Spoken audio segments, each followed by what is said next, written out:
Big T, this is the Big T interview series. We're interviewing people that, in everyday life, I believe there are a lot of things that people take for granted. And, in my opinion, I feel like people that see themselves as average are very capable of doing great things or doing extraordinary things.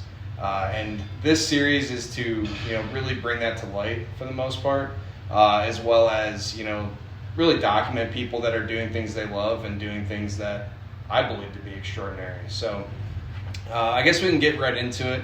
Why don't you do an intro of yourself, who you are, what got you into the gym business, and a little bit of your athletic background. Right, yeah.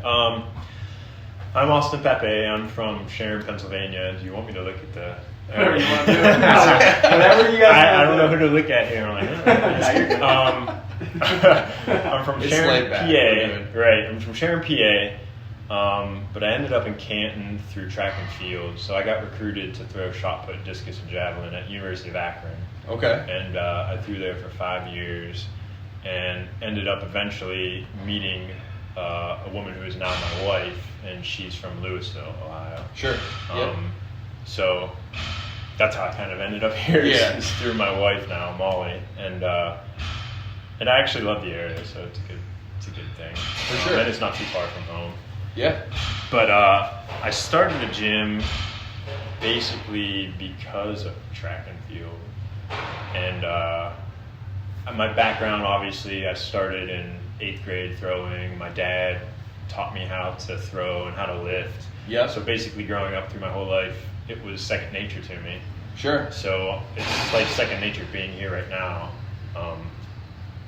But I started the gym because I had an urge to kind of get back into throwing a discus 4 years ago. Okay. To try and see how far I can go. I was like, okay. I mean, I want to work for myself. I don't want to work for somebody. I've always been in the gym. I know the in and outs. I'm a personal trainer. I know how to train people. Yep. I was like, okay, maybe I should just do it. Just open the gym. Yep. Help people along the way. Also try and train myself again to throw the discus. Right. Little did I know that running a gym by yourself was extremely difficult, and I didn't have any time to train myself, so that went out the window. And here I am today, just running the gym and not training for the discus anymore. But it's a blessing in disguise, because now I have a daughter. Yeah. Who's about a year, and owning the gym actually, it's opened up my schedule a bit, so I can kind of do things here and there and watch her along the way. So sure. So that's a little bit of my background on how the gym kind of started. I always wanted to do my own thing. My dad worked for himself, so yep. I mean, that urge to work for myself was always there. Mm-hmm. It didn't come out until I was a little older. I think a lot of people want to work for themselves and Yeah. have that same desire, but most people don't actually take the dive. A lot of people know better. I did not. Yeah, it's extremely risky, and opening a gym is really risky. Sure. It's comparable with trying to start a restaurant, right? Yeah, that's true. They're like the two worst businesses to get into, and I've been really lucky or blessed or whatever you want to call it. I haven't done a whole lot of marketing. A lot of it's word of mouth. Yeah. And I've been in business for 4 years now. So it's grown pretty slowly, but I like growing slow because I won't get overwhelmed since I'm the only person doing anything. Right. So that's a blessing as well. But also, it's been hard starting a gym from scratch in a city you're not from. Like when I started the gym, I had like 7 members the first month and maybe another 5 the next month, and I was like, oh, what did I do? Because the overhead. Right. Yeah. It was a smaller gym, but it was. Yeah, equipment's expensive. Yeah, so I was still working at the time, a different job, and I kept that job for almost 2.5 years. While the gym was Sometimes growing. you got to do that. Yeah, you have to play it smart, and that's going back to people being like afraid to kind of jump into. Yep. Yeah, that's part of having a little bit of security, is keeping your part-time job, your full-time job, whatever it is. Yeah. And keeping that income flowing until you can kind of Yeah, that makes a ton of sense. Support yourself. It's like a lot of people, and like you said, it makes sense why a lot of people are afraid to take that dive and be, their boss, because being the boss, it takes a lot of risk, and it's all on you. And like you're saying, it was a huge risk you took, and it's worked out so far. Yeah. Hopefully, it keeps working out. This is your second facility, second building, right? Yeah. Okay. Yeah, the first one I started with 4,000 square feet, and then within a year I added about another 1,000 square feet to that. And then in April of 21, we moved here to this location. So it's been, I don't know, it's 15 or 16 months now we've been here. Mm-hmm. And this space is 16,400 square feet. So it's quite a bit more. And I actually took a leap of faith coming here, because when we left the other spot, I only had maybe just over 200 members at the time. But we were running out of space and parking, which is a big issue. Sure. And then I was like, I just got to do it. I mean, same thing with opening a business. You just have to do. You have to have faith. You got to jump in wholeheartedly, and you bet on yourself. You might be scared. I mean, it might be really scary at times, but you kind of just got to let it go. I don't know. I'm also lucky with stress. I let stress go. I'm good at really letting it go. Like I leave this place, and I'm good at not thinking about it really.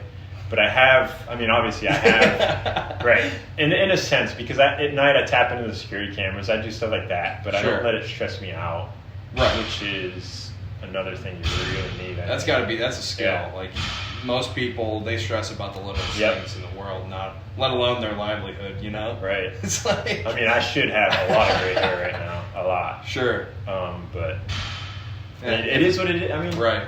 Life is what you gotta. Things happen. Yeah. And you just gotta work through them. It is what it is. Well, you've probably learned that from having kids and being a dad and things like that. I've learned it from life in general. I grew. My dad raised us. My mom passed away when I was 9. Brain tumor. So I learned young how to take care of myself. And so that's also part of the story. Yeah. Right. Yeah. Well, I think you've done a hell of a job so far. Obviously, you run your own business. You're a decorated college athlete. And like you said, you're really passionate about working out, shot put, the whole deal. So, to this point, you've done pretty damn good for yourself, I would say. But and to me, that's extraordinary, and that's why we want to do this interview and highlight that. So we're running this Charity Lift-a-Thon for St. Jude's. I came to you with the idea, or RJ did, and then I'd spoke to him about it. Mm-hmm. So what was your main pull to the idea, and what really piqued your interest about it? Because I've been thinking about doing this for how long, and I couldn't get anybody that would want to do it. Right. And RJ reached out to you, and it was that. Honestly, when it comes down to it, I'm a big softie. So anything like that, anything to do with children or just helping people in general. Yep. Helping needy, homeless people, needy people. Yeah. Anybody that's sick, anybody. I just always had that urgency to try and a lot of compassion for people and. Yeah, I don't know. We grew up pretty rough, so I kind of understand where it's coming from, and I grew up in the hospital, so I also understand that side of things. So my heart just goes out for it's not something you want people to have to deal with. And then children on top of that is 1,000 times more so. I always think about it, and this is why I was so drawn to St. Jude's, is that cancer is bad. Everyone can agree with that. I think that's a pretty general statement that most people agree with. Some people, some forms of cancer are linked to certain activities like smoking cigarettes or, bad diet, whatever. Not that anyone deserves to get it, and it is very random.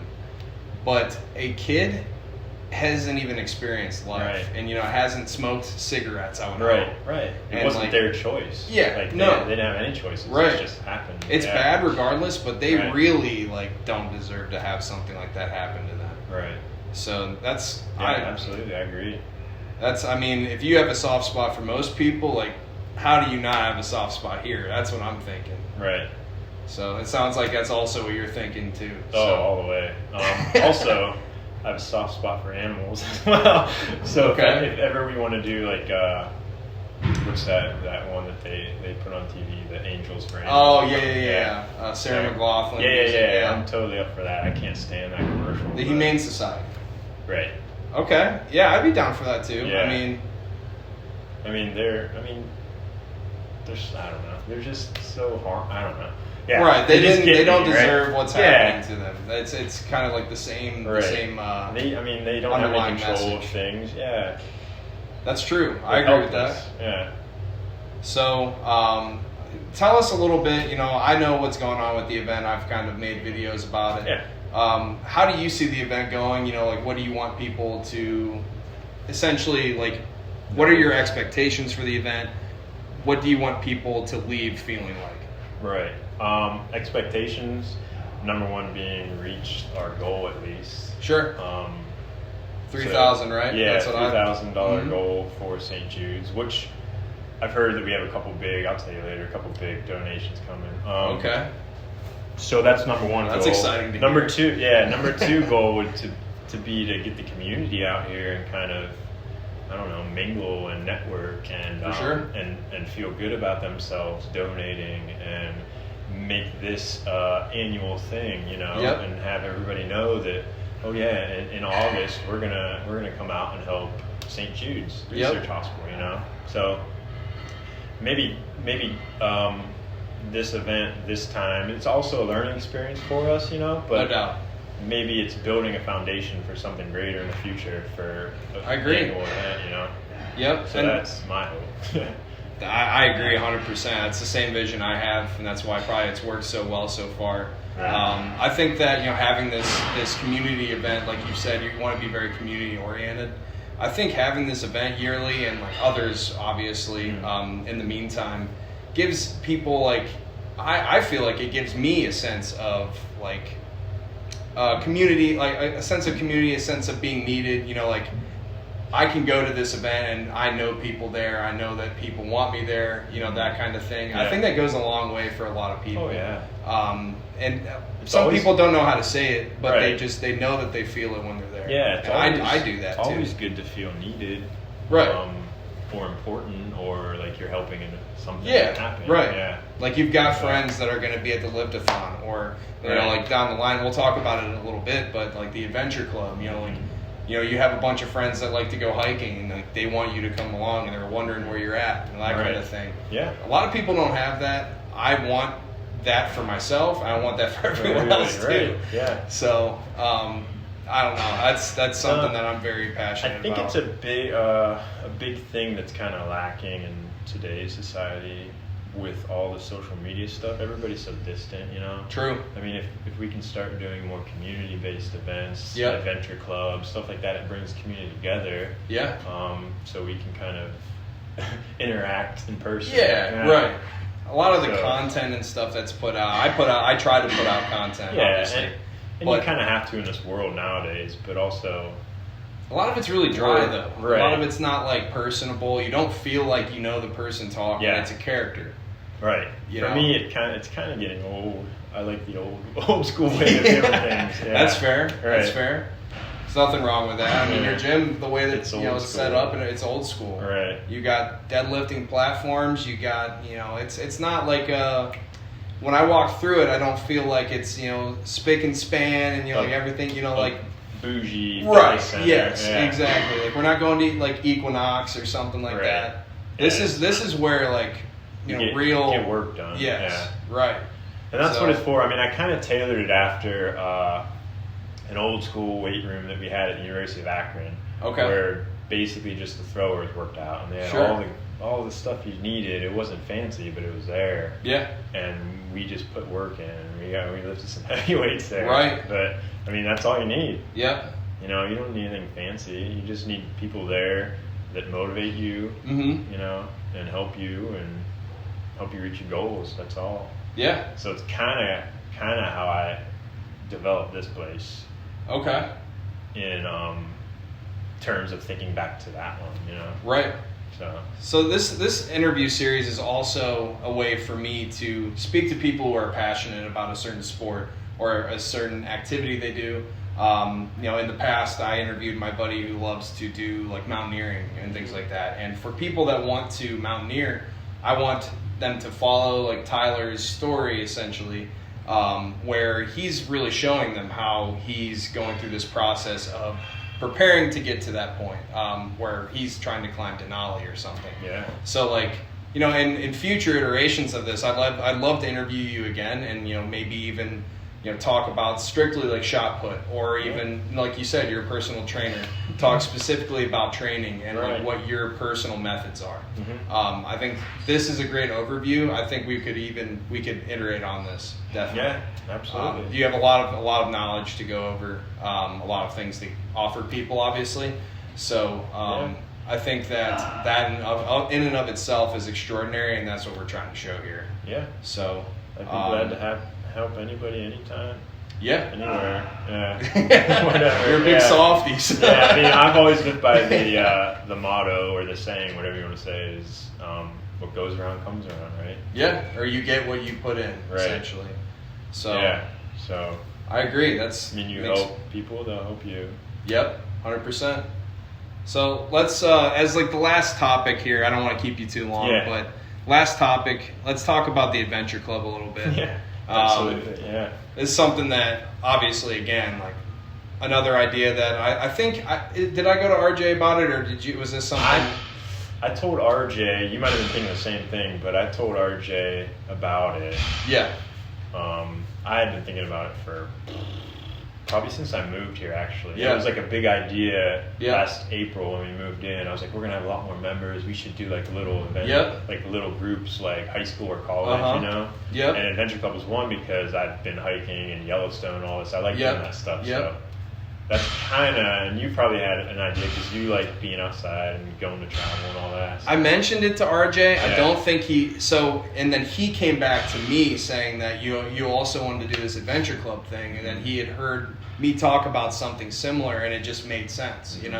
It's I don't understand why other places haven't done it yet. Right. I really it's like a thing of the past. I mean, like, I don't even know if they have them in school anymore, but back in the day they had all these clubs, I don't remember anything like that. Yeah, I went to Massillon, which is pretty local. You're I don't remember. A little younger than I am. So, But they had clubs like for everything. Yep. And it just went by the wayside because everybody was just leave me alone, Yeah, true. They're going to watch somebody else do it. Right.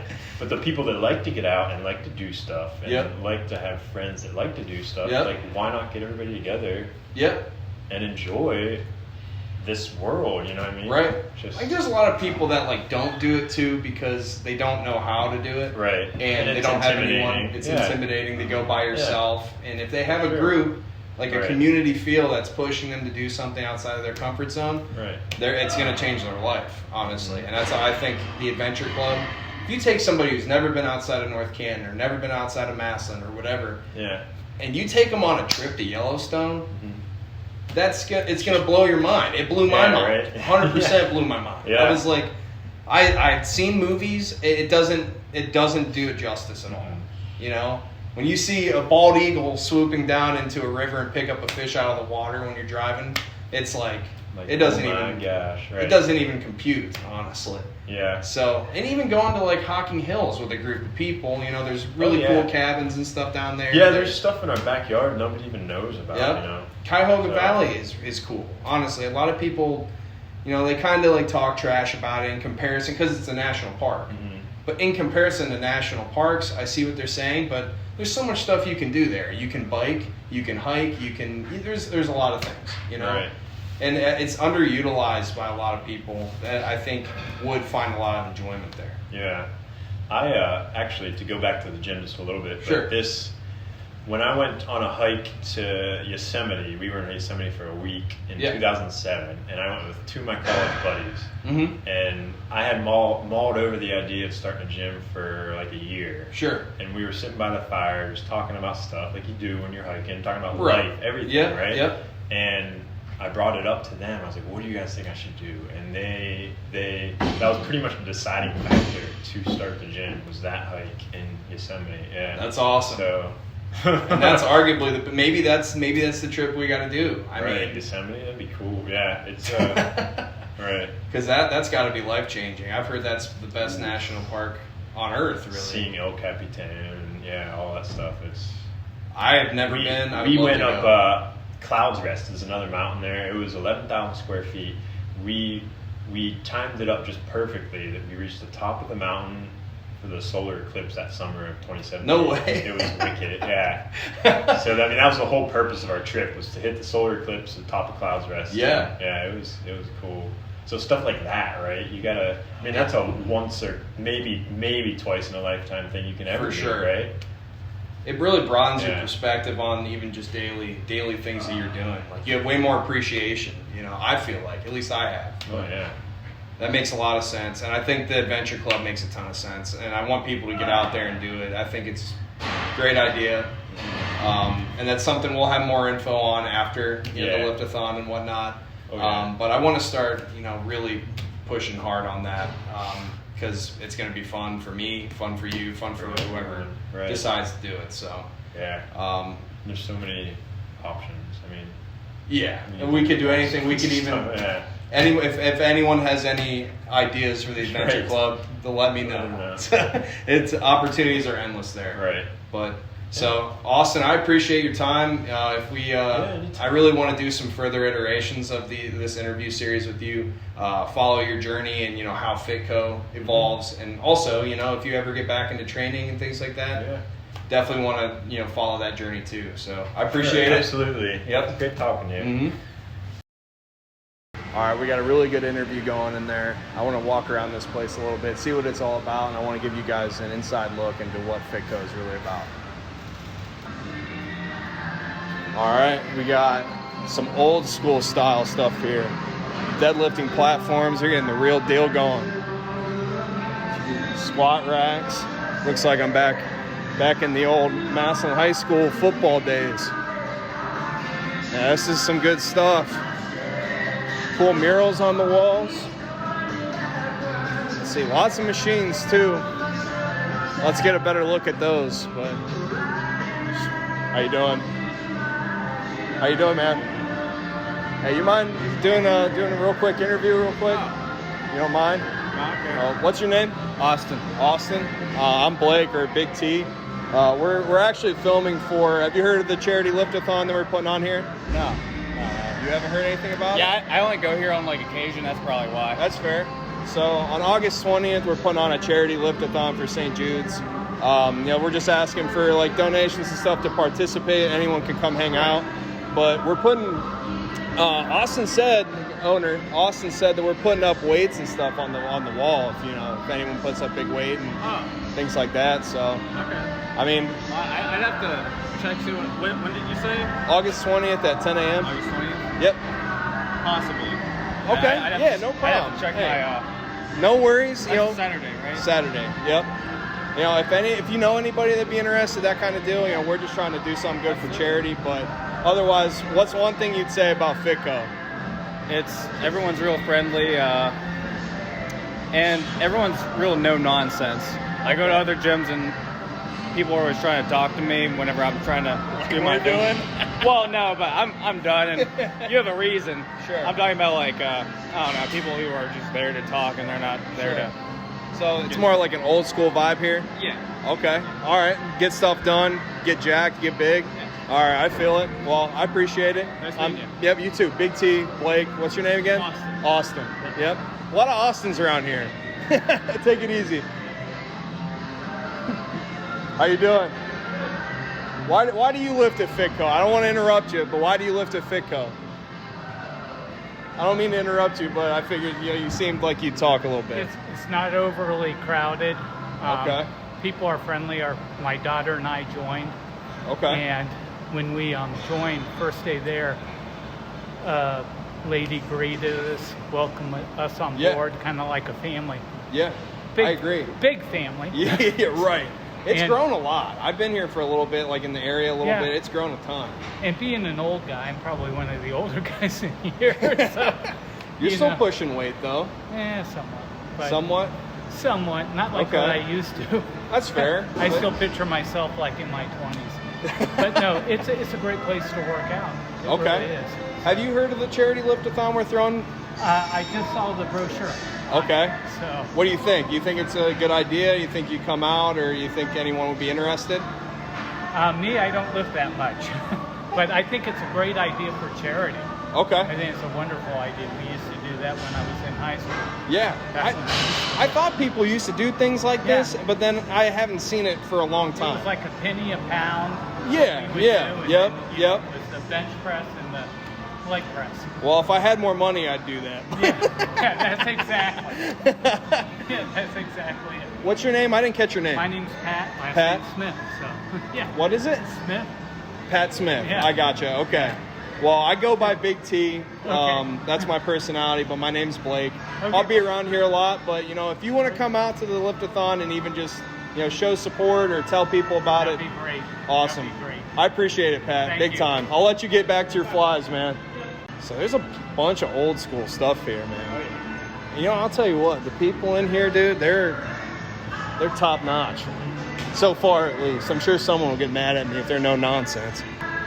Major test of if a gym is good. How heavy are the dumbbells?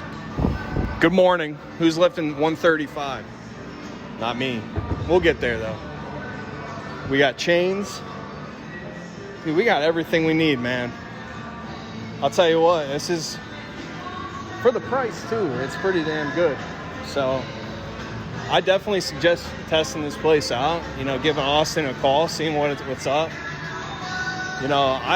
Other than the Lift-a-Thon, I'll tell you what, man, there's no reason for me to say this about this gym. It's really nice. So, different boxing style in here. We got some bikes, a little cardio section. Here we go. Everyone likes good mirrors in the wall, I mean, do I give it an official rating here, Josh? Do I give it an official rating? Let's get a rating, the combo. So, unbiased rating, completely unbiased. I'm definitely one of the most unbiased people that you can even talk to. And, definitely not because I'm holding a Charity Lift-a-Thon here on August 20th at 10 a.m. I'm going to give it a 10 out of 10. Sorry, I'm starting out high. You can only, some say you can only go up from here, but I'm literally maxing it out, so you can't get better. That's what I'm saying, and that's Big T signing off.